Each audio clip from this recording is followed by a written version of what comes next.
Good afternoon, Dr. Demartini. I'm pleased that you've made some time to visit with us today. Thank you, and welcome to Dallas. Thank you. I'm looking forward to it. What exactly will you be doing down here in the Metroplex this week? Well, I have a number of programs that I'll be doing. One of them will be an evening program called Staying Focused on Your Goals.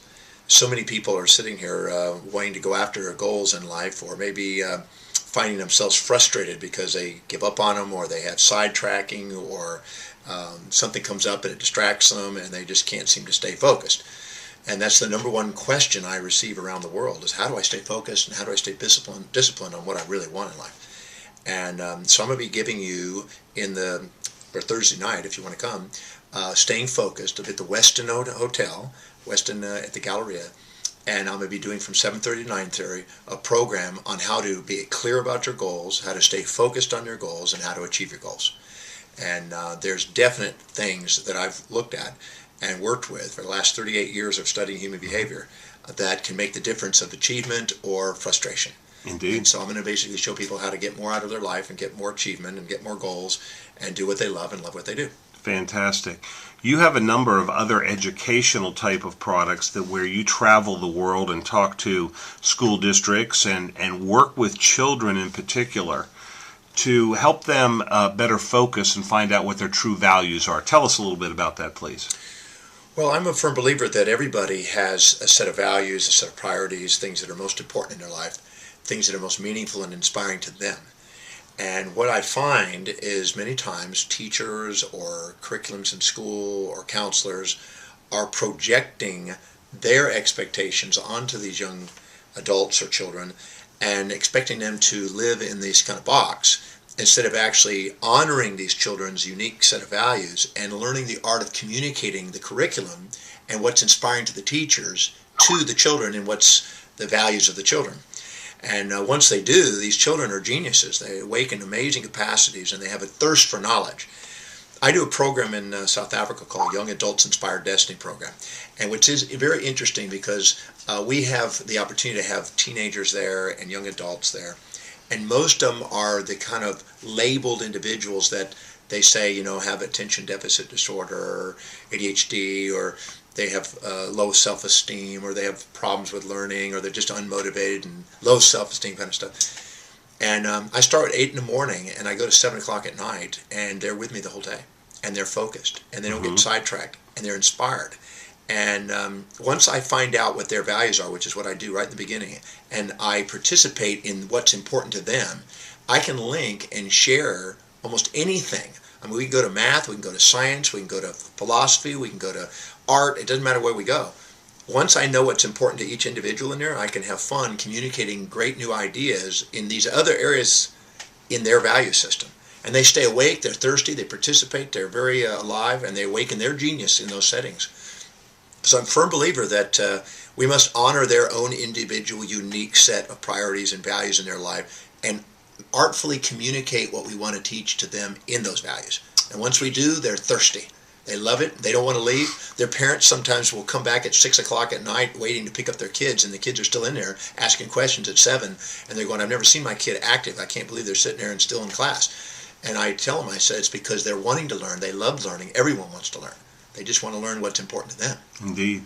Do you find that people of our generation have some of the same challenges that the ones today do? And do you also find that the values change over time and with additional years and hopefully maturity?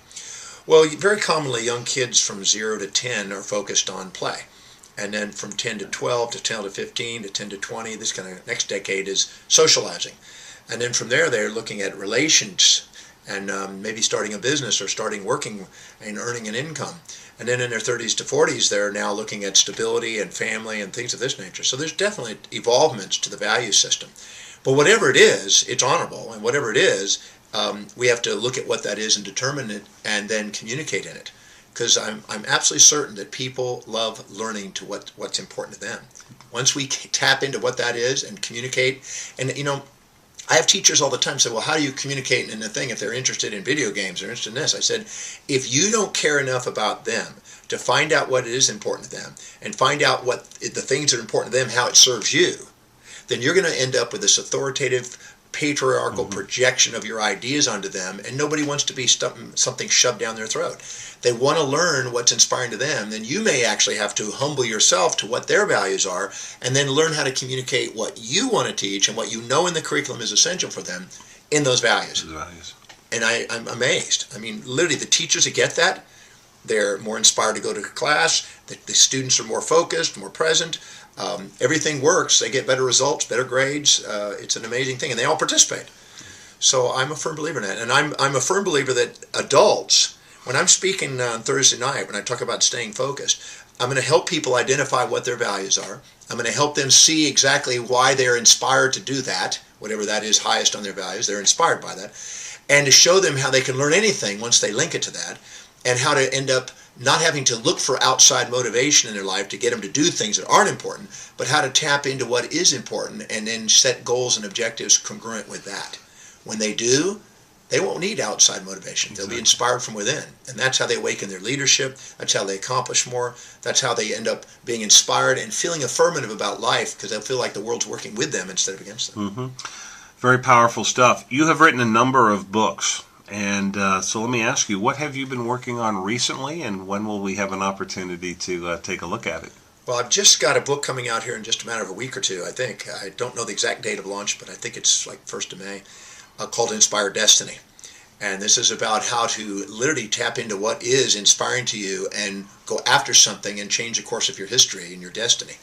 And so that is something I'm really inspired by. It's a really inspiring book. I think that the title of it is real. Indeed. And I'm also working on new projects, new productions of products. One also for young people who are involved in a toolkit for teens, we call it, and then another one for young adults, Inspired Destiny.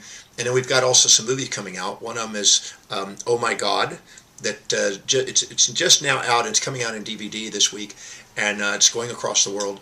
And I'm really inspired by it. It was a gentleman named Peter Rogers who traveled all over the world, who basically interviewed people in 23 countries, from people who ran religious organizations to people in Buddhist and Christian and Islamic and all different religions, and then celebrities and people like myself. Hugh Jackman is in it, David Copperfield, Seal, Baz Luhrmann, Bob Geldof, many different people in this. And they're interviewing them, and what is their idea about God?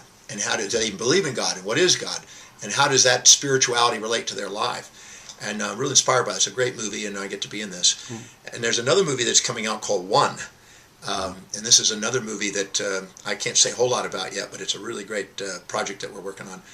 And I had the opportunity in Holland the other day to do another movie with Desmond Tutu called Wisdom of the Heart, which that didn't come out to the end of the year. Gotcha. But so there's lots of projects that are in the making, a lot of new products. I'm getting to travel. I've got a lot of conferences that are coming up, some on education, some on leadership, some business, some corporate, some political. I mean, I'm really pleased with what's going on. Lots of Not bad for a gentleman who grew up on the shores of Hawaii and focused only on surfing at that time. How did you make your own personal transition? Well, I did. I lived in Hawaii as a teenager. And I did do surfing, got in some surf movies and surf books and things and magazines and things, and but I ended up almost dying of strychnine poisoning there, and got really close to death there. And that was my best thing that ever happened, because that's what led me to a little yoga class and to meet a speaker named Paul Bragg, who literally introduced me to a whole new way of looking at life, and who believed in me more than I believed in myself at the time. And I awoken inside me a thirst and a desire to want to learn. Because I was a high school dropout until then, and I basically had a dream to do what I'm doing today, which is traveling the world and researching and sharing with people and helping people live magnificent, inspired lives. That's why I'm pretty inspired by what I do every day. Oh, I'll bet.